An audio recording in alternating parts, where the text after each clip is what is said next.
கர்த்தருக்கு ஸ்தோத்திரம் உண்டாவதாக. மறுபடியுமாய் இயேசு கிறிஸ்துவின் நாமத்தினாலே உங்களுக்கு அன்பின் வாழ்த்துக்கள். கர்த்தர் உங்களை ஆசீர்வதித்து பாதுகாப்பாராக. இந்த நாளிலும் கூட இந்த வீடியோ மூலயமா பார்க்கிறவர்களுக்கும் இயேசு கிறிஸ்துவின் நாமத்தினாலே உங்களுக்கு அன்பின் வாழ்த்துக்கள்.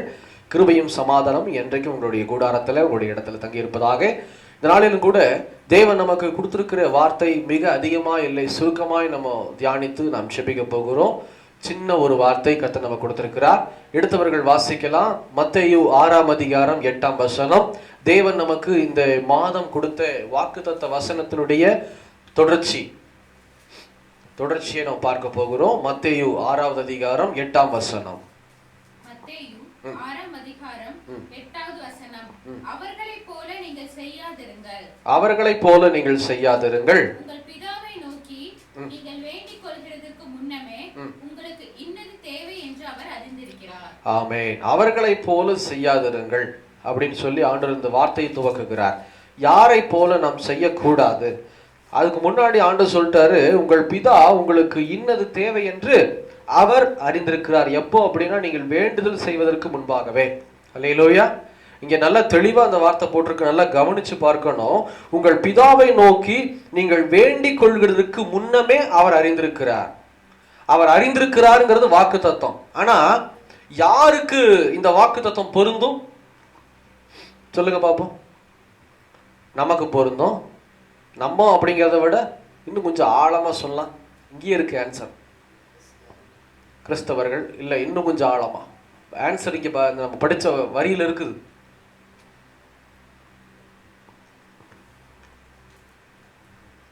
வேண்டுதல் செய்கிறவர்களுக்கு கர்த்தர் பதில் தருகிறவராயிருக்கிறார். வேண்டுதல் அப்படின்னா ஜெபிக்கிறவர்களுக்கு. அல்லேலூயா.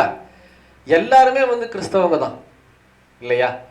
நிறைய கிறிஸ்தவர்கள் ஜெபிக்காத கிறிஸ்தவர்கள் இருக்கிறார்கள். ஆமாவா இல்லைங்களா? ஆமென். ஜெபிக்கவே மாட்டாங்க. ஃபர்ஸ்ட் ஜெபிக்கவே தெரியாது. ஒரு சில பேருக்கு ஜெபமான தெரியாது. அவர்களும் கிறிஸ்தவர்கள்னு சொல்லுகிறாங்க. ஆனா இங்கே தெளிவா ஆண்டவர் கிறிஸ்தவர்கள் வேண்டிக் கொள்வதற்கு முன்னமே அவர் அறிந்திருக்கிறார்னு சொல்லல. பிதாவை நோக்கி வேண்டிக் கொள்வதற்கு முன்னமே தெளிவா. யாரு வேணாலும், கிறிஸ்தவர்களா இருக்கலாம், அது முஸ்லீமா இருக்கலாம், இந்துவா இருக்கலாம். கர்த்தர் சமயத்தை பார்த்து பேசுகிறவர் அல்ல, மதத்தை பேசவே இல்லை இடத்துல. என் மகனே என் மகளே நீ யாரா வேணா இருக்கலாம், ஆனா நீ ஜெபம் பண்ணேனா ஆண்டு சொல்றார், என் மகனே நீ ஜெபம் பண்ணி வேண்டுதல் பண்ணேனா, நீ ஜெபிக்கிறவனாய் காணப்பட்டால், நீ வேண்டுகிறவனாய் என்னுடைய சமூகத்துல நீ எந்நேரமும் வேண்டிக்கிட்டு இருக்கிற அப்படின்னா, நீ உன்னுடைய ஜெபத்துக்கு முன்னாடியே உனக்கு என்ன தேவைன்னு சொல்லி அறிந்திருக்கிறேன். அதுதான் ஆண்டு சொல்றேன். அப்ப ஜெபிக்காதவர்களுக்கு இந்த வார்த்தை கிடையாது. அது ஃபர்ஸ்ட் பாயிண்ட். ரெண்டாவது, அவர்களை போல செய்யாதிருங்கள் அப்படின்னு ஆண்டு சொல்றார். யாரை போல செய்யக்கூடாது.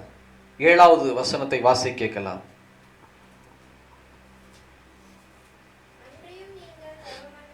அன்றியும் நீங்கள் ஜெபம் பண்ணும்போது அஞ்ஞானிகளைப் போல வீண் வார்த்தைகளை அலப்பாதேயுங்கள்.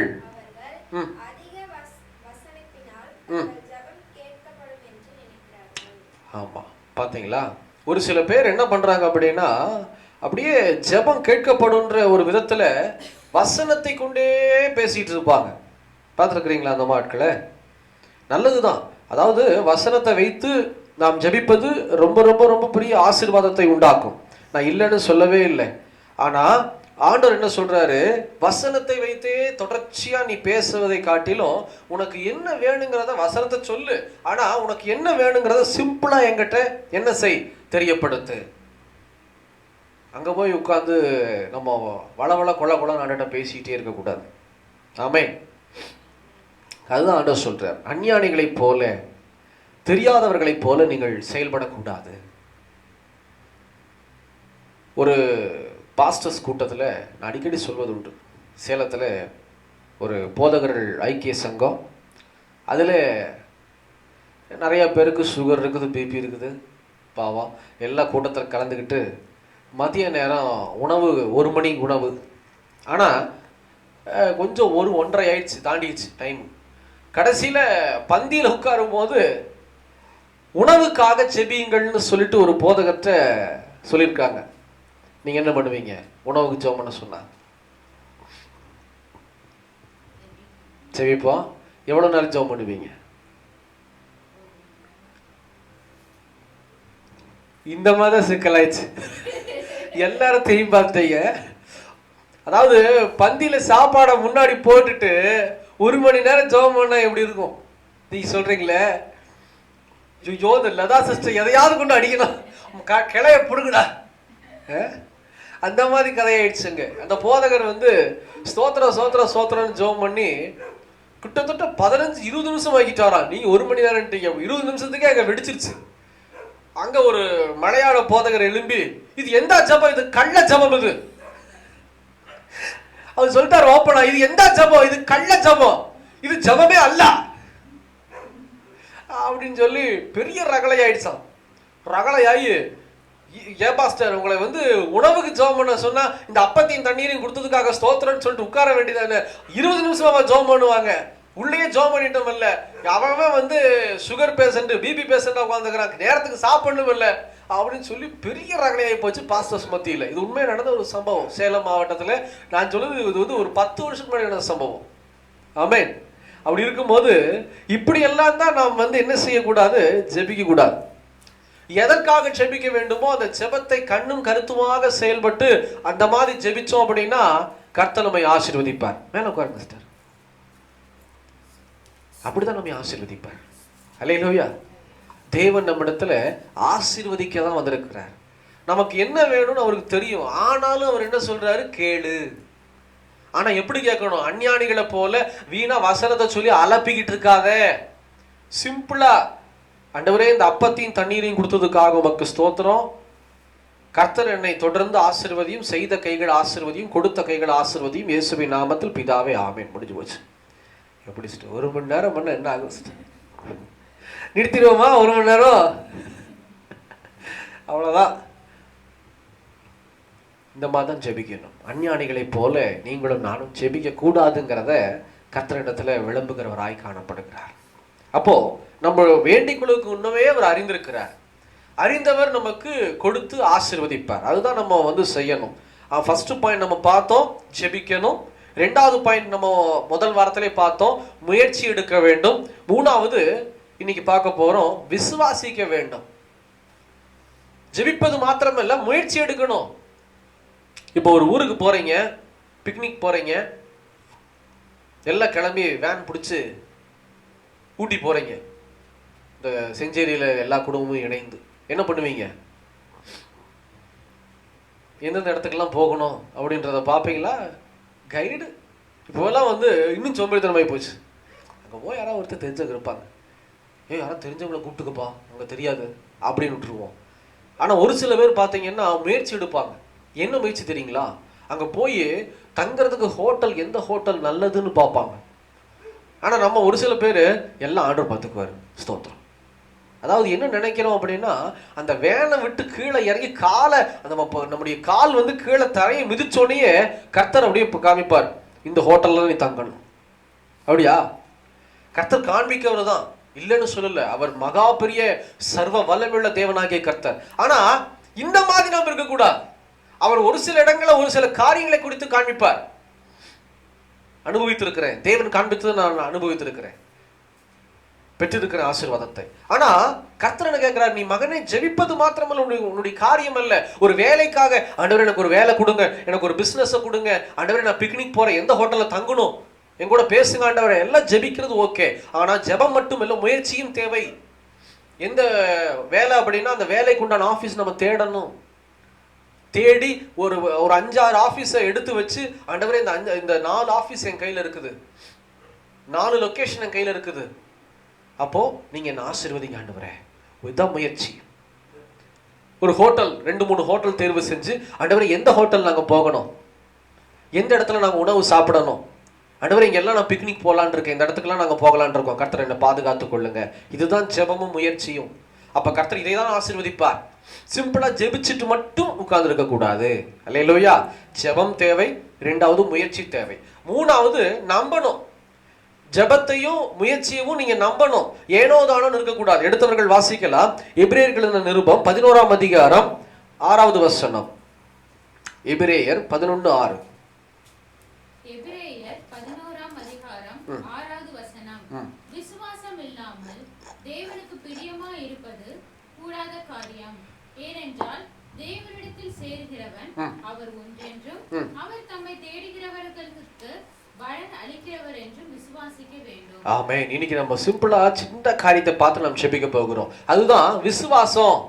ஆண்டவர் சொல்றாரு, விசுவாசம் இல்லாமல் தேவனுக்கு பிரியமாய் இருப்பது கூடாத காரியம். அல்லேலூயா. தேவனுக்கு நாம் பிரியமாய் வாழ முடியாது. இன்னைக்கு கணவன் மனைவியை நம்பாம வாழ முடியுமா? அங்க நம்பிக்கை தான் பெருசுங்க. நம்பிக்கை உடைஞ்சு போச்சுன்னா அங்க வாழ்க்கை நல்லா இருக்காது. மனைவி கணவனை நம்ப வேண்டும், கணவன் மனைவியை நம்ப வேண்டும். என்னைக்கு நம்பிக்கை உடைகிறதோ அங்க வாழ்க்கை முடிஞ்சு போச்சு. அங்க நல்லா இருக்காது, அசிங்கமா இருக்கும். ஏனோ உலகத்துக்கு ஒரு வாழ்க்கையும் உள்ள ஒரு வாழ்க்கையுமா இருக்கும். இது ஆசீர்வாதத்தை கொடுக்காது. அப்படி இருக்கும்போது ஆண்டவர் சொல்றாரு, மணவாட்டியாகிய நம்மை பார்த்து மணவாளனாகிய இயேசு சொல்லுகிறார், என் மகனே மகளே என்ன செய், என்னை பிரியப்படுத்து. எப்படி? ரத்தத்தை அறுத்து கொடுன்னு கேட்கிறாரா? அப்படியே செயின் எல்லாம் அழுத்து அப்படியே போட்டுருங்க. ஆமென் சொல்றாரா? இன்னைக்கு வந்திருக்கிற எல்லாம் கதை சாத்துப்பா. இன்னைக்கு வந்திருக்கிற எல்லாரும் கவரிங்கா தான் சரி, கோல்டா இருந்தாலும் சரி, எதா இருந்தாலும் ஐயோ இல்லைங்க கவரிங்க பரவாயில்ல. அல்லேலூயா. எதையும் விடக்கூடாது. எல்லாத்தையாவது இந்த பெட்டி பாருங்க, எவ்வளவு பெரிய பெட்டியா இருக்கு. ஓபன் பண்ணு யாஸ்மின், உள்ள போடு. எல்லாத்தையும் லாக் பண்ணி உள்ள வாங்குங்கப்பா. அப்பதான் ஆண்டவர் உங்களை ஆஸ்வதிப்பேன் சொல்றாரா? இல்லவே இல்லை. நிலத்தை எழுதி கொடுக்க சொல்றாரா? இல்லை. தன்னை வருத்திக்க சொல்றாரா? இல்லை. அவர் கேட்பதெல்லாம் ஒன்னே ஒண்ணுதான், கடுகளவு என்னை நம்பு. கடுகு பார்த்துருக்கிறீங்களா? சமையல் அறைக்கு போயிருக்கிறீங்களா? கடுகு பார்த்துருக்கிறீங்களா? நீங்க தான். அப்ப வாயை திறக்க மாட்டேங்கிறீங்க. சமைக்கிற இடத்துல அமைதியாக உட்காந்துருக்கிறீங்க ஞாயிற்றுக்கிழமை. அது அப்பயே சொல்லிட்ட சின்ன வார்த்தை தான், முடிச்சிருவோன்னு. கடுகு, இந்த கடுகு அளவு பெரிய கடுகு இருக்கு, சின்ன கடுகும் இருக்கு. 2 விதமான கடுகு நான் பார்த்துட்டேன். இப்பதான் ரீசெண்டா தெரிஞ்சுக்கிட்டேன். நான் வாங்கும் போது தெரிஞ்சுக்கிட்டேன், ஓ 2 விதமான கடுகு இருக்குதா அப்படின்னு. அப்போ எந்த கடுகா இருந்தாலும் சரி, கடுகளவு விசுவாசித்தால் நம்பினால் கர்த்தர் நமக்கு ஆசீர்வாதத்தை கொடுப்பேன்னு சொல்லி எழுதியிருக்கிறார். அதுதான் எனக்கு பிரியமா நீ வாழலாம் என் மகன் மகளை, என்னை நம்பு. இன்னைக்கு அடிக்கடி நான் சொல்வது உண்டு. என்னன்னா, ஒரு பஸ்ல போறோம், டிரைவரை நம்பி என்ன செய்யறோம், உட்காந்துக்கிறோம், எப்படியாச்சும் சேஃபா கொண்டு போயிடுவாங்க. ஆட்டோக்காரரை நம்பி போறோம். ஆனா இன்னைக்கு யாரை நம்பி போக மாட்டேங்கிறோம், இயேசுவை நம்பி நம்ம செயல்பட மாட்டேங்கிறோம். அதுதான் ஆண்டவர் கேட்கிறார். என்னை நம்பி ஜெபம் பண்ணு, என்னை நம்பி முயற்சி எடு. நம்பிக்கை இல்லாத ஜெபம் ஆசீர்வாதத்தை உண்டாக்காது. நம்பிக்கை இல்லாத முயற்சி எடுப்பது ஆசீர்வாதத்தை உண்டாக்கவே உண்டாக்காது. நம்பிக்கையோட முயற்சி எடுங்க, நம்பிக்கையோட ஜெபம் பண்ணுங்க. அப்பதான் கர்த்தர் நம்மை வெகுவாய் ஆசீர்வதிப்பார். அல்லேலூயா. தேவன் நம்மை ஆசீர்வதிக்க தான் இந்த உலகத்துக்கு வந்தார், சிலுவைக்கு போனார், உயிரோடு கூட எழும்பி இருக்கிறார். கர்த்தர் சொல்றாரு, விசுவாசம் இல்லாமல் தேவனுக்கு பிரியமா இருப்பது கூடாத காரியம். இந்த வரி பாருங்க, அடுத்தது என்ன சொல்லுது அந்த வரி வாசிமா? எபிரேயர் 11:6. மறுபடியும் அந்த வசனத்தை வாசிங்க. எபிரேயர் 11:6. எபிரேயர் 11ஆம் அதிகாரம் 6வது வசனம். விசுவாசம் இல்லாமல் தேவனுக்கு பிரியமாய் இருப்பது கூடாத காரியம். ஏனென்றால் தேவனிடத்தில் சேருகிறவன் அவர் உண்டென்றும், தேவனிடத்தில் சேருகிறவன் அவர் உண்டென்றும், அவர் தம்மை தேடுகிறவருக்கு பலன் அளிக்கிறவர் என்றும், அவர் தம்மை தேடுகிறவர்களுக்கு பலன் அளிக்கிறார் என்று விசுவாசிக்க வேண்டும், நம்ப வேண்டும். பலன் உண்டு. இன்னைக்கு இந்த ஆலயத்துக்கு ஊழியக்காரரை தேடி வந்திருக்கிறவர்களுக்கு பலன் இருக்காது. ஆனா இயேசுவை தேடி வந்திருக்கிறவர்களுக்கு கண்டிப்பா பலன் உண்டு. அல்லேலூயா. ஆலயத்துக்காக இருந்தாலும் சரி, நற்செய்தி கூட்டத்துக்கு நீங்க கடந்து போனாலும் சரி, எவ்வளோ பெரிய கூட்டத்துக்கு போனாலும் சரி, இயேசு உழைக்கிறார் கூட்டம் கார்மியால் நடந்தாலும் சரி, 4 மாவடியில் மோகன் செய்யாவோட கூட்டம் நடந்தாலும் சரி, அங்க போகிற ஜனங்கள் யாரா இருந்தாலும் ஆண்டவர் சொல்றாரு, மோகன்சி ஐயாவையோ இல்ல பால் தினகரன் ஐயாவையோ இல்ல இங்க நான் பிரசங்கம் பண்ற என்னையவோ நீங்க தேடி வந்தால் பலன் உண்டாகாது. யாருக்கு பலன் உண்டாகும்னா அவரை தேடி, யாரு? இயேசு கிறிஸ்துவை தேடி போகிற ஜனங்களுக்கு கண்டிப்பா பலன் உண்டு. அதுதான் ஆண்டவர் சொல்றாரு இன்னைக்கு. அப்போ நமக்கு எவ்வளவு நம்பிக்கை தேவைப்படுது தெரியுங்களா? ஏசப்பா என் கூட பேசுவார், ஏசப்பா என்னை நடத்துவார், ஏசப்பா என்னை பலப்படுத்துவார், நான் ஜெபித்ததுல கர்த்தர் என்னை உறுதிப்படுத்துவார், நான் முயற்சி எடுக்கிற காரியங்களை விளைய செய்வார் என் ஆண்டவர். மறுபடியும் சொல்ற பாருங்க, பயிரிடுவது உங்க வேலை, என் வேலை. ஆனா விளைய செய்கிறது அவருடைய வேலை. இன்னைக்கு இங்க ஆத்துமாக்கள் கம்மியா இருக்கலாம், ஒரு சில டைம் சோர்வு எனக்கு உண்டாகும். ஆனா அடுத்த டைம் நான் யோசிப்பேன், இது யாருடைய கடமை? என் கடமையா? இல்லவே இல்லை, இது அவருடைய வேலையாச்சே. அவர் ஓனர், நான் வேலைக்காரன். வேலைக்காரன் போய் உட்காந்து ஐயோ என்னடா தலையில வாய் தூக்கி போட்டு உட்காந்துருப்பானா? நேற்று ஒன்றும் இல்லை, நேற்று நான் பல்லடத்துக்கு ஃபாஸ்டிங் ப்ரேயர் போகும்போது ஒரு சம்பவம் நடந்துச்சு. போகிற வழியில் தீரன் பேக்கரி அப்படின்னு சொல்லிட்டு ஒரு பேக்கரி இருக்கு, தெரியுமாமா? எல்லா பேக்கரியும் தெரியும், நம்மளுக்கு தெரியுது. எப்படி தலையாடுறவர் உடனே. சரி, அப்போ அந்த பேக்கரிக்கு போயிட்டு நல்லா இருக்கும், பப்ஸும் டீயும் நல்லா இருக்கும். ஆமாம், சரி ஒரு டீ ஒன்று குடிச்சிட்டு போகலாம் அப்படின்னு சொல்லிட்டு நாங்கள் டீ குடிக்க உட்காந்துருக்குறோம். அங்கே தர்மம் எடுப்பதற்காக ஒரு அம்மா வந்தாங்க, வயசான ஒரு அம்மா. அங்கே ஓனர் இல்லை. நாங்கள் டீ குடிச்சிட்டு கிளம்புறோம். அந்த அம்மா அங்கே வேலை செய்கிற பையன்கிட்ட, தம்பி தர்மம் கொடுப்பா அப்படின்னு. அந்த பையன் சொல்கிறாப்புல, இருமா ஓனர் இல்லை. என்ன சொல்றா? ஓனர் இல்லை, ஏதாவது ஒன்று கொடுப்பா. மா நான் வேலைக்காரம்மா, இந்த கடையில் வேலை செய்கிறேன். அந்த அம்மா சொல்லுது, உன் ராசி ரொம்ப நல்ல ராசிப்பா, கொஞ்சம் கொடுப்பா. ஏம்மா என் ராசி நல்லதா இருந்தாலும் கெட்டதா இருந்தாலும் உனக்கு கொடுக்கறதுக்கு ஓனர் தான் வரணும். நான் எடுத்து கொடுத்தேன்னா கேமராவெல்லாம் இருக்குது, அகப்பட்டுருவேன், என் வேலை போயிடும், அப்புறம் என் ராசி மோசமான ராசியா போயிடும். அவன் தெளிவா இருக்கிறான் அந்த பையன். நான் கொடுக்க கூடாது, இது என் வேலை இல்லை, உனக்கு நான் எடுத்து கொடுக்கறது என் வேலை இல்லை, ஓனருடைய வேலை. ஓனர் வந்தாருன்னு கேளு, கொடுத்தா வாங்கிட்டு போ. அப்ப என்ன செய்யல, தன் பாரத்தை எடுத்து தான் தலையில போட்டுக்கிட்டு, ஐயோ நீ கேட்டுட்டியே நான் கொடுக்காம இருப்பனா, நீ கேட்டுட்டியே நான் கொடுக்காம இருப்ப.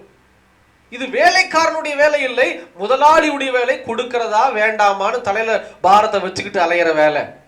அப்படி இருக்கும்போது இங்க ஆத்துமாக்கள் கம்மியா இருக்கும்போது நான் ஒரு நாள் ஆண்டவர் பேசினார், இது என் வேலை தானே, நீ யாரு தலையில சுமந்துக்கிட்டு, என்னடா இது காலியா இருக்குது சேரு, ஆளே இல்லையே, நான் உனக்கு கூலி கொடுக்குறேன்ல, கூலி கொடுக்காமையா இருக்கேன், போறதுக்கு பெட்ரோல் காசு கொடுக்குறேன், உன் காணிக்கைக்கு உனக்கு நான் கொடுக்குறேன், நான் தானே கொடுக்குறேன்.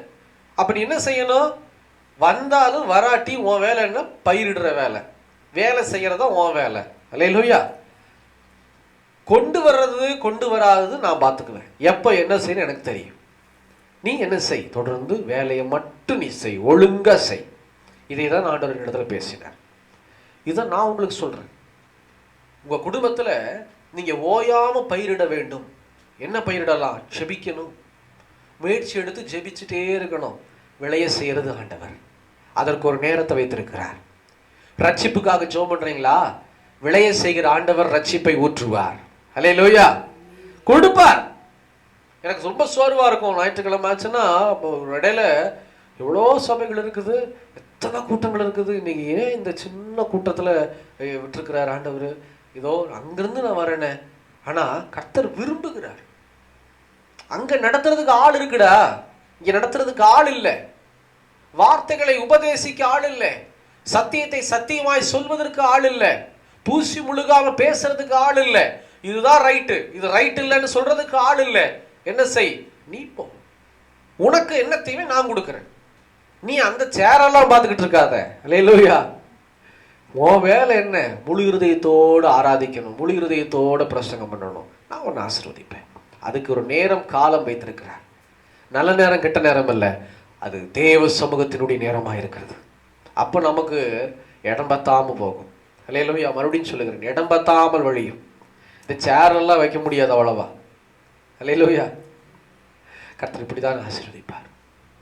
தயவு செய்து உங்க ஜெபம் பலன் கொடுக்கும்னு நம்புங்க. கண்ணீர் விடுறீங்களா? கணவருக்காக, மனைவிக்காக, பிள்ளைக்காக, ஊருக்காக, குடும்பத்துக்காக, வியாபாரத்துக்காக கண்ணீர் விட்டு ஜெபம் பண்றீங்களா? அதுக்கு பலன் உண்டு, கண்டிப்பா பலன் உண்டு. பலன் இல்லாம போகவே போகாது, நம்புங்க. நீங்கள் சிந்துகிற கண்ணீருக்கு பலன் உண்டு, நீங்கள் ஜெபிக்கிற ஜெபத்துக்கு பலன் உண்டு, நீங்கள் வேத வாசிக்கிறீங்களே வேத வசனம், அந்த வசனத்துக்கு பலன் உண்டு. நம்ம கடமை பயிர் போட்டுக்கிட்டு போயிட்டு இருக்கிற வேலை தான் நம்ம வேலையை தவிர, என்னடா இன்னும் நடக்கலையே, இன்னுமே நடக்கலையே, இன்னுமே ஆக மாட்டேங்குது, என் வீட்டுக்காரர் இன்னும் மாற மாட்டேங்கிறாரு, என் மனைவி இன்னும் மாற மாட்டேங்கிறாங்க, என் பிள்ளை இன்னும் மாற மாட்டேங்கிறா, அது நம்முடைய வேலை அல்ல. ஏன்னா நம்முடைய வீட்டுக்காரை உண்டாக்கினவரும் யாரு? அவர். மனைவியை உண்டாக்கினதும் அவர், பிள்ளைகளை உருவாக்கினதும் அவர். அப்ப யாருடைய கடமை? பரலோகத்துக்கு கொண்டு போகணும்னா அவருடைய வேலை இது. அவரு தான், ஆண்டவர் தான் துண்டை தலையில போட்டுட்டு, ஐயோ இன்னும் ரசிக்கப்படலையா, இன்னும் தொடப்படலையா, இன்னும் மாறலையா, அவரு தான் அலையணும். நம்ம அலையக்கூடாது. என்ன செய்யலாம்? ஜெபிச்சுக்கிட்டே இருக்கலாம், துதிச்சுக்கிட்டே இருக்கலாம். ஆண்டவரே நீர் இன்னைக்கு தொடுவீர், இப்ப தொடுவீர் ஆண்டவர். அவருக்கு பிரஷர் ஜாஸ்தி ஆயிரும். என்ன தெரியுமா? இப்படி ஜெபிக்கும் போது, ஐயோ என்னை நம்பி ஜோம் பண்ணிக்கிட்டு இருக்கான் என் பையன், என் பிள்ளை கண்ணீரோட ஜோம் பண்றான், நான் தொடுவேன் தொடுவேன் தொடுவேன்னு சொல்லி. அப்படிதான் ஒரு சில கூட்ட ஜனங்க இதோ துன்புறுத்திட்டு இருக்கிற கிறிஸ்தவர்களை துன்புறுத்தி கொண்டு இருக்கிற யாரு? புதிய ஏற்பாட்டுல சவுல். பயங்கரமான துன்புறுத்தல். அப்பவும் கூட பாருங்க, ஒரு சில நபரை கட்டி இழுத்துட்டு வந்து அவனை கொடுமைப்படுத்துறான்னு சொல்லி கிளம்புறாரு சவுல். அந்த வனாந்திரத்துல தேவன் பிரத்யட்சமாய் தோன்றுகிறார். மகா பெரிய வெளிச்சம் ஊதிட்டு, மகா பெரிய வெளிச்சம். அந்த வெளிச்சம் வந்தோன்னு கண் இருண்டு போச்சு. 3 நாள் கண்ணு தெரியல. அனனியா வந்து தொட்டதுக்கு அப்புறம் தான் சவுலுடைய கண்ணு திறக்கப்பட்டு பவுலாய் மாறினார். அப்போ பின்னாடி யாரோ என்ன பண்ணிருக்காங்க? ஜெபிச்சுக்கிட்டே இருந்திருக்கிறாங்க. கர்த்தர் அதை விளைய செய்தார். அல்லேலூயா. இன்னைக்கு உங்க குடும்பத்துக்கு நீங்க ஓயாம ஜெபிக்கிறீங்களா? தேவன் கண்டிப்பா விளைய செய்வார். பிசினஸுக்கு ஓயாம ஆண்டவரே பிசினஸ் ஆசீர்வதிங்க, பிசினஸ் ஆசீர்வதிங்க தினந்தோறும் ஜெபிக்கிறீங்களா? அதற்கு விளைய செய்வார், பலன் உண்டு. வீடு கட்டுமான பணியை முடிப்பார். தேவன் ஒருபோதும் ஒரு காரியத்தை விட மாட்டார். ஒரு சில விஷயங்கள் தாமதமாகுதுன்னா அதை ஏதோ ஒரு காரணத்துக்காக கத்த தாமதிக்கிறார். அதுதான் உண்மை. ஏதோ ஒரு காரணம் நமக்கு தெரியாது, முடிஞ்ச பிறகுதான் தெரியும். ஆமா பாஸ்டர் இதுதான் காரணமா இருந்துச்சு சொல்லுவீங்க. அல்லேலூயா. உடனுக்குடனே கொடுத்துட்டா நமக்கு அது தெரியாம போயிடும். நம்முடைய தேவன் சர்வ வல்லமையுள்ள தேவன் ஆகிய கர்த்தர். அப்ப நம்முடைய நம்பிக்கை எப்படி தெரியுமா இருக்கணும்? யோவான் எழுதின சுவிசேஷம் 20ஆம் அதிகாரம் 29ஆம் வசனத்தை வாசிக்க கேட்கலாம். யோவான் 20ஆம் அதிகாரம் 29 நம்முடைய நம்பிக்கையை குறித்து.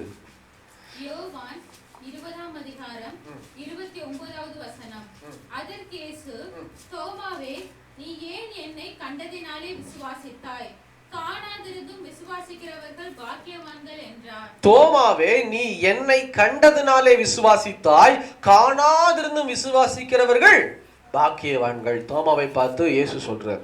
ஏன்னா இயேசு உயிர் தெழுந்தோன்னு சீஷர்களுக்கு காட்சி அளித்துறார். சீஷர்களை பார்த்து பேசிட்டு போயிட்டார். எல்லாரும் சொல்றாங்க. அந்த டைம்ல தோமா இல்ல. சீஷர்களை பார்த்து ஆண்டவர் பேசும்போது தோமா வந்தோன்னு, தோமாவே உனக்கு ஒண்ணு தெரியுமா? இயேசு வந்தாரு. இயேசு எங்களை பார்த்து பேசிட்டு இவ்வளவு நேரம் நின்று பேசிட்டு இப்பதான் போறாரு. தோமா சொல்றான், நான் நம்ப மாட்டேன். அது எப்படி நம்புவேன்? அவரு ஆணிலால கடாகப்பட்டு அந்த விழாவில குத்தப்பட்டு ரத்தம் சொட்ட சொட்ட உயிர் விட்டுட்டாரு. அவரை நம்ம தான் புதைச்சோம். நான் நம்ப மாட்டேன். எப்ப நம்புவேன் தெரியுமா? அவருடைய கையில அந்த தழும்பை பார்க்கணும், விழாவில் நான் கையை போட்டு பார்க்கணும், தொட்டு பார்க்கணும், அப்பதான் நம்புவேன் அப்படிங்கிறாரு தோமா. இதையெல்லாம் ஆண்டவர் கேட்டுக்கிட்டே இருந்து 8 நாள் கழிச்சு தோமா இருக்கும் போதே உள்ள வந்துட்டார். கதவை திறந்து உள்ள வந்துட்டார். உள்ள ஆண்டவர் என்ன சொல்றாருன்னு மட்டும் பாருங்களேன். 27ஆம் வசனத்தை வாசி கேட்கலாம். அதே அதிகாரத்துல. பின்பு அவர் தோமாவை நோக்கி, நீ உன் விரலை இங்கே நீட்டி என் கைகளை பார், உன் கையை நீட்டி என் விழாவிலே போடு, அவ்விசுவாசியாய் இராமல் விசுவாசியாய் இரு என்றார். ஆமென். எப்படி ஆண்டவர் பாருங்க. அப்ப என்ன நடந்திருக்கு தெரியுமா? தோமா அந்த மாதிரி வாய் பேசும்போது கர்த்தர் பார்த்துக்கிட்டே இருந்திருக்கிறாரு. இங்கேயோ இருந்து பார்க்கிறாரு. ஆனா தோமாவுக்கு தெரியல, சீஷர்களுக்கு தெரியல. பார்த்துட்டு, அட பாவி, இப்படியாடா பேசுவ, என் விழாவில் கையை போட்டு பார்த்தாதான் நம்புவேங்கிறியாடா. அப்படியே வந்து பேசுறாரு. கீழே இறங்கி வந்து, உன் விரல் எடுத்து என்னுடைய கையை தொட்டுப்பார், விழாவில் கையை வச்சுப்பார் அப்படின்னு புல்லரிச்சிருது தோமாவுக்கு. அப்புறம் தான் அவன் தோமா சொல்றான், ஆண்டவரே ஆண்டவரே. அவர் சொல்றாரு, நீ பார்க்கறதுனால என்ன நம்புற, என்னை பார்க்காமையே நம்புறவங்க தாண்டா பாக்கியவான்கள். ஹல்லேலூயா. இன்னைக்கு பார்க்காம நம்புறீங்களா ஏசப்பாவை, நீங்க தாங்க பாக்கியவான்கள். இன்னைக்கு யார் யாரையோ நம்புறீங்க. நான் சிம்பிளா பேசி முடிக்கிறேன். நான் இன்னைக்கு நிறைய பேர் நம்பிக்கைங்கிற பேர்ல என்னென்னமோ பண்றாங்க. ஆமாவா இல்லைங்களா? சொந்த பேரனையும் பேத்தியும் பலி கொடுத்துருக்குறாங்க.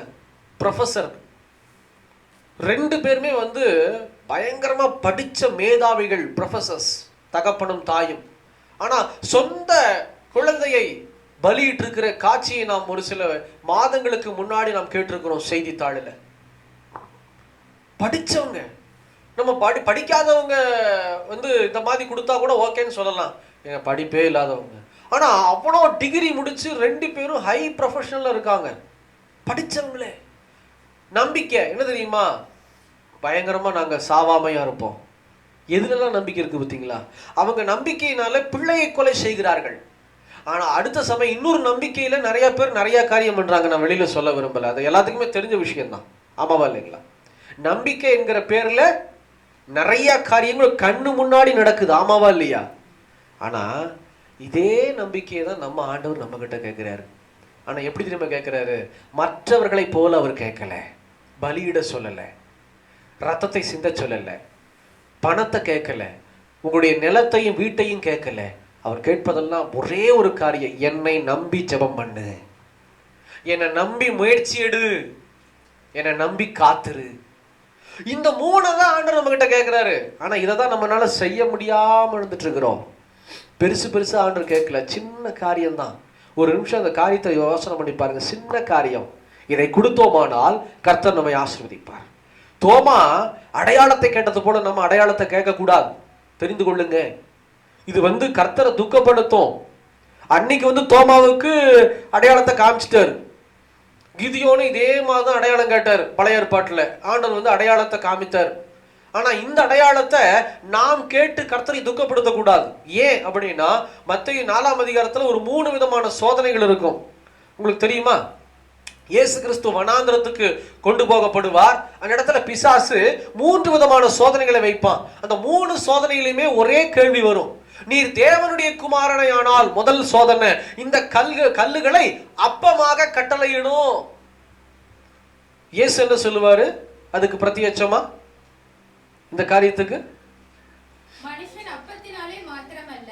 தேவனுடைய வார்த்தையினாலும் பிழைத்திருக்கான் எழுதியிருக்கிறதே. கடைசியில முடிக்கும் போது 3வது சோதனையில முடிக்கும் போது ஆண்டவர் சொல்லிடுவாரு, உன் தேவனாகிய கர்த்தரை பரீட்சை பாராதிருப்பாயாக. அப்ப என்ன அர்த்தம் தெரியுங்களா? நீர் தேவனுடைய குமாரனை ஆனால். இதுதான் இங்க தோமா செய்றாரு. அவர் உயிரோடு இருக்கிறாருன்னா நான் கையை வச்சு பார்க்கணும், இங்க வச்சு பார்க்கணும். இன்னைக்கு நிறைய கிறிஸ்தவனுடைய ஜெபம் எப்படி தெரியுமா இருக்குது? ஆண்டவரே நீங்க இங்க தான் இருக்கிறீங்க அப்படின்னா நான் தெரிந்து கொள்ள வேண்டும். ஆண்டவரே நீங்க என் கண்ணீரை பார்த்து என் ஜெபத்தை கேட்டுட்டீங்க அப்படிங்கிறத நான் நான் அறிஞ்சுக்கணும். அப்படி இல்லை, நம்ம கண்ணீரை காண்கிறவர். தோமா பேசும்போதே தெரிஞ்சுக்கிட்டார். டைரக்டா வந்து நின்றுட்டு தோமாவே உனக்கு நான் என்ன செய்யணும் அப்படி கேட்கல. இறங்கி வந்து உள்ள வந்து ஆண்டவர் சொல்றாரு, தோமா கையை தொட்டுப்பார், விழாவை தொட்டுப்பார். அப்ப என்ன அர்த்தம்? தோமா பேசின பேச்சை என் ஆண்டவராகிய கர்த்தர் கேட்டுக்கொண்டு இருக்கிறார். அதுதான் உண்மை. இன்னைக்கு உங்க வீட்டுல நீங்க பேசுற பேச்சை என் இயேசு கேட்டுக்கொண்டு இருக்கிறார். ஆலயத்துக்கு வர்றீங்களா, ஜெபிக்கிறீங்களா, நீங்க சின்ன சின்ன வார்த்தைகள் பேசுவதையும் என் தேவனுடைய செவி கேட்டுக்கொண்டு இருக்கிறது. நீங்களும் நானும் பார்த்து கொண்டிருக்கிற காரியத்தை என் தேவனுடைய கண்கள் பார்த்து கொண்டு இருக்கிறது. நினைக்கிற நினைவை என் இயேசு உணர்ந்து கொண்டிருக்கிறார். அப்படி இருக்கும்போது அவரை துக்கப்படுத்தக்கூடாது. நம்ம அவரை துக்கப்படுத்தக்கூடாது. உண்மை அதுதான். நம்ம நினைச்சிட்டு இருக்கிறோம், யாஸ்மின் மின்சை சிஸ்டர் ஓகேவா சாப்பிட்டுக்கலாமா, குசு குசு குசு எப்படி பேசினாலும் என் ஆண்டவருடைய செவியில் விழுகிறது. அல்லேலூயா.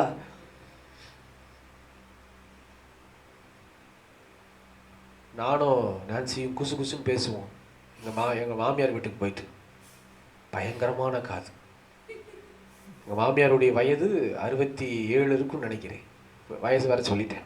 67 68 இருக்கலாம், 70 இருக்குன்னு நினைக்கிறேன். பயங்கரமான ஷார்ப்பான காதுங்க. கொஞ்சம் நஞ்சம் ஷார்ப் இல்லை. 3 நாளைக்கு முன்னாடி நானும் நான்சி ஒரு விஷயமா ஹாலில் நின்று பேசுகிறோம். கிச்சனில் எக்ஸாக்டர் ஃபேன் ஓடுது. பூரியோ சப்பாத்தி தட்டிக்கிட்டு இருக்காங்க. திரும்பி பார்த்து நான் என்ன சொன்னேனோ அதை அங்கிருந்து சொல்கிறாங்க. எனக்கு தூக்கி வாரி போட்டுருச்சு. என்னடா இது இன்னும் பொல்லாத ஆவியா இருக்குது. எப்படி இருக்கும்? அந்த ஆவி கிட்ட நின்று என்ன பேசுறீங்க கேட்டுட்டு போய் சொன்ன மாதிரி இருக்குது. பயங்கரமான ஷார்ப்பு இந்த வயசுல. அப்பதான் யோசிச்சேன், இந்த வயதுல இருக்கிறவர்களுடைய காதே இவ்வளவு ஷார்ப்பா இருக்குன்னா என் இயேசுடைய காது எவ்வளவு ஷார்ப். நம்ம நினைச்சுக்கிட்டு இருக்கிறோம் என் ஜெபத்தெல்லாம் ஆண்டவர் கேட்கவே இல்லை. உங்கள் ஒவ்வொரு வார்த்தையும் ஆண்டவர் கேட்டுக்கொண்டிருக்கிறார். அதுதான் உண்மை.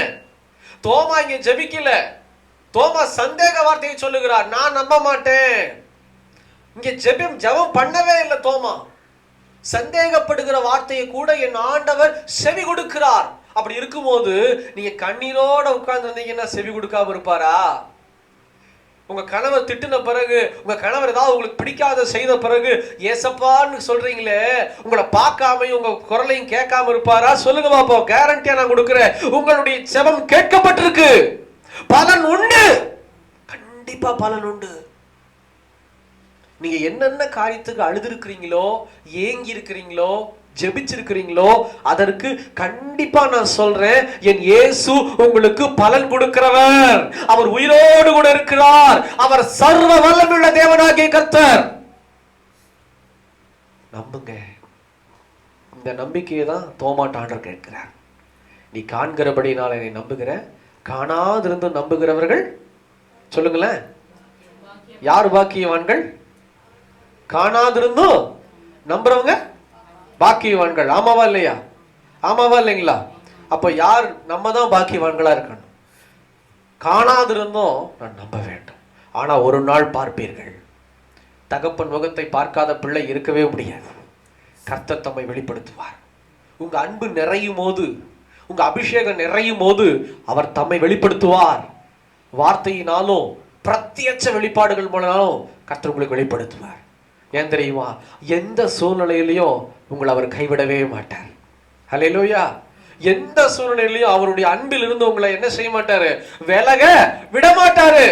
நான் உன்னை விட்டு விலகுவதும் இல்லை, உன்னை கைவிடுவதும் இல்லை சொல்றாரு. இந்த பாடல் வரியை பாடி நாம் ஜெபித்து முடிக்க போகிறோம். என்ன வரி?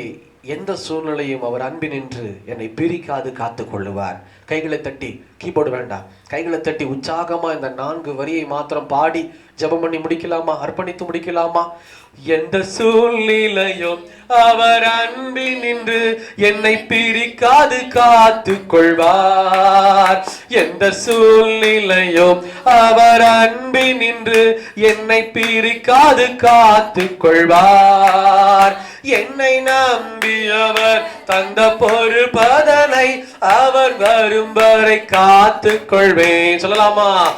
என்னை நம்பியவர் தந்த பொறுப்பதனை அவர் வரும் வரை காத்து கொள்வேன். ஆனந்தமே பரமானந்தமே கியமே. ஆனந்தமே பரமானந்தமே, இது மாபெரும் பாக்கியமே. இந்த பாதளத்தின் சொந்தக்காரர் அவர் எந்த உள்ளத்தில் சொந்தமானார். இந்த பாதளத்தின் சொந்தக்காரர் அவர் எந்த உள்ளத்தில் சொந்தமானார். மகிழ்வோம் மகிழ்வோம் தினமாக மகிழ்வோம், இயேசுராஜன் சொந்தமாயினார். மகிழ்வோம் மகிழ்வோம் தினமாக மகிழ்வோம், இயேசுராஜன் சொந்தமாயினார். இந்த பாதளத்தின் சொந்தக்காரர் அவர் எந்த உள்ளத்தில் சொந்தமானார். சொந்தக்காரர், இந்த பாதளத்தின் சொந்தக்காரர் அவர், எந்த உள்ளத்தில் சொந்தமானார். அப்படியே கண்களை மூடி ஒப்பு கொடுக்கலாமா? சொல்லுங்க, எந்த சூழ்நிலையிலையும் என் ஆண்டவர் தம்முடைய அன்பிலிருந்து என்னை விலக்க மாட்டார். ஒருபோதும் உங்களை விலக்கிட மாட்டார். நீங்கள் ஜெபிக்கிற ஜெபத்துக்கு பலன் உண்டு என் சகோதரனே, என் சகோதரியே.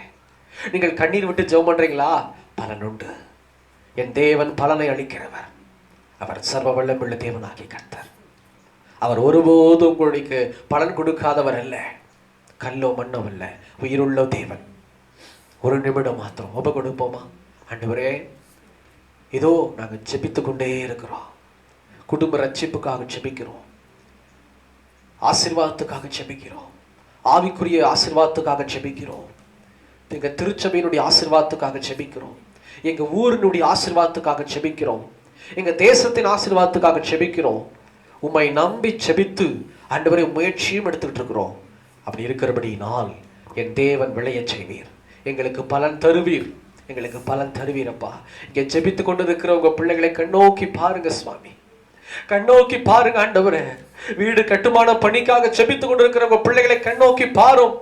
தன்னுடைய பிசினஸ் ஆசீர்வதிக்கப்படணும், கடன் அடைக்கப்படணும்னு சொல்லி காத்துக்கிட்டு இருக்கிற உங்க பிள்ளையை கண்ணோக்கி பாரும் ஆண்டவரே. கண்ணீர் விடுகிற உங்களுடைய பிள்ளையை பாரும் இயேசுவின் நாமத்தில். இன்னைக்கு தன்னுடைய கணவருக்காக ஜெபித்து ரட்சிக்கப்பட மாட்டாரா? என் இயேசு தொட மாட்டாரா? இன்னைக்கு ஒரு விடுதலை உண்டாகாதான்னு காத்திருக்கிற உங்க பிள்ளையை கண்ணோக்கி பாரும்.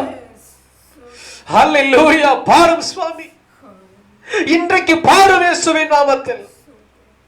என் பிள்ளைக்கு ஆசீர்வாதம் உண்டாகாதா? என் பிள்ளைக்கு ஒரு விடுதலை உண்டாகாதா? என் பிள்ளைக்கு எதிர்காலம் ஆசீர்வதிக்கப்பட முடியாதா? என்னுடைய வீட்டுக்கார் ஆசீர்வதிக்கப்பட மாட்டாரா? என் மனைவி ஆசீர்வதிக்கப்பட மாட்டாங்களா? ஆண்டவரேன்னு சொல்லி எனக்கு யாரும் இல்லை ஆண்டவரே, எனக்கு யாருமே இல்லை ஏசப்பா, நீங்க மட்டும்தான்ப்பான்னு சொல்லி நம்பிக்கிட்டு இருக்கிற உங்க பிள்ளைகளை கண்ணோக்கி பாரும் ஆண்டவரே, கண்ணோக்கி பாரும் இயேசுவே.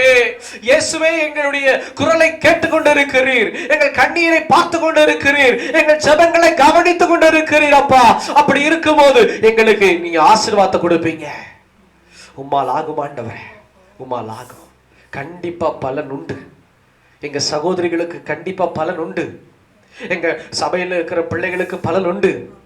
எங்களுக்கு பலன் உண்டுப்பா. எங்களுக்கு ஆசீர்வாதத்தை கொடுக்க போறீங்க. நாங்க சாட்சியா வாழவோம், சாட்சியா நிற்போம் ஆண்டவரே. உடைய கிருபை தாங்கினதுக்காக ஸ்தோத்திரம், நீர் பேசினதுக்காக ஸ்தோத்திரம். தொடர்ந்து ஆசீர்வதியும் இயேசுவின் நாமத்தில் பிதாவே, ஆமென், ஆமென். ஹல்லேலூயா.